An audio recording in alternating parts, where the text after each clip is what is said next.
Cabon, il a acheté des iPhones à tous ses employés, il leur a créé un profil sur Facebook et il leur dit, voilà, je vais lier votre profil Facebook avec le blog et automatiquement, quand je vais écrire un article sur le blog, ça va renvoyer sur votre profil Facebook. Alors, ça va poser d'autres problèmes, mais en tout cas, c'est une façon, on va dire, assez intuitive, vraiment assez originale de fonctionner. Et alors, je vous avais mis le slide suivant, mais ce qui est intéressant dans le cas de Philippe, c'est, vous voyez, son site, c'est le truc qu'il y a là-haut, d'accord ? Quand il publie des posts, il crée des fiches de posts. Cuisinier, qui est ici, il le crée sur son blog. Ensuite, quand il a créé le blog, avec tous ses employés qui ont des profils Facebook qu'il a lui-même créés, qu'il leur a dit de créer, parce qu'ils ont des iPhones, et à chaque fois qu'ils visitent des lieux ou des clients, ils prennent des photos, ils les partagent sur leur profil Facebook professionnel. Ce sont des profils Facebook professionnels. Ça pose de problème, peu importe, on n'est pas là pour en discuter. Donc, il a le blog avec la fiche cuisinier. Le blog renvoie automatiquement sur Facebook, sur la page Facebook, vous voyez 434 likes sur la page Facebook et sur le compte Twitter. Donc là, on est dans une forme d'automatisation. Ce qu'il dit, lui, ça lui sert à quoi de faire ça? Philippe, il nous a dit, c'est clair, ça me sert pour plusieurs choses. La première, donner une image moderne. Ah oui, quelqu'un dans l'hôtellerie-restauration qui utilise les réseaux sociaux Facebook, c'est pas courant. Deuxième chose, ça lui permet d'améliorer les référencements de ses offres. Si vous tapez aujourd'hui chef de cuisine à Brest, il y a des grandes chances que ce soit son annonce qui sort en premier. Troisième avantage, c'est que paradoxalement et de façon intéressante, c'est qu'il a trouvé des chefs de cuisine qui ont liké, qui ont commenté sous les petites annonces qui étaient diffusées sur sa page Facebook. Autrement dit, c'est bon pour le référencement, c'est bon pour son image, et ça lui permet de trouver des personnes, parce que lui, finalement, ce type de profil, on les trouve sur Facebook et on ne le trouve surtout pas sur LinkedIn ou sur Viadeo.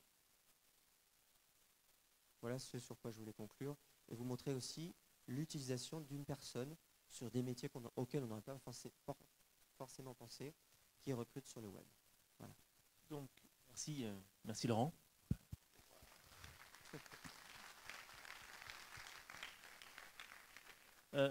Donc là, ce que vous venez de nous dire, c'est que finalement, c'est plus LinkedIn et Viadeo, c'est LinkedIn, Viadeo et Facebook maintenant pour recruter. Mais c'est pas une gageure, vie privée, tout ça? Alors, ça dépend de... c'est une question compliquée là, vous me posez. Vous pouvez la gérer. Alors, ça dépend vraiment des profils de vos stratégies. Qu'est-ce que vous recherchez? Quel volume? Moi, j'ai travaillé avec des gens qui sont dans des PME, ils ont une volumétrie d'1 ou 2 recrutements, et finalement, il n'y a pas besoin de mettre tout cet arsenal en place que Philippe Cabon a mis en place. Lui, il a une volumétrie de recrutement très importante. Il veut améliorer le référencement, il a des petits budgets, parce que finalement, qu'est-ce que ça lui a coûté? Ça lui a coûté des iPhones. Alors, les iPhones, il a dû faire négocier. Ça lui a coûté des iPhones et mettre ses employés sur Facebook. Au-delà de ça, il s'est acheté du référencement à vraiment un coût réduit. Donc lui, avec sa stratégie de volumétrie, avec sa stratégie de cible, uniquement sur Facebook, il n'avait pas le choix. Maintenant, si on est une PME et qu'on recrute 2-3 personnes dans l'année, faites-vous un profil LinkedIn ou Viadeo selon votre secteur d'activité qui tient la route.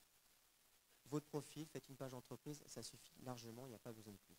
Et Facebook, ça ne concerne vraiment que certains profils, mais avant d'aller sur Facebook, je préfère vous concentrer sur LinkedIn ou Viadeo, en sachant aussi que ça dépend de vos besoins et des cibles candidats que vous cherchez.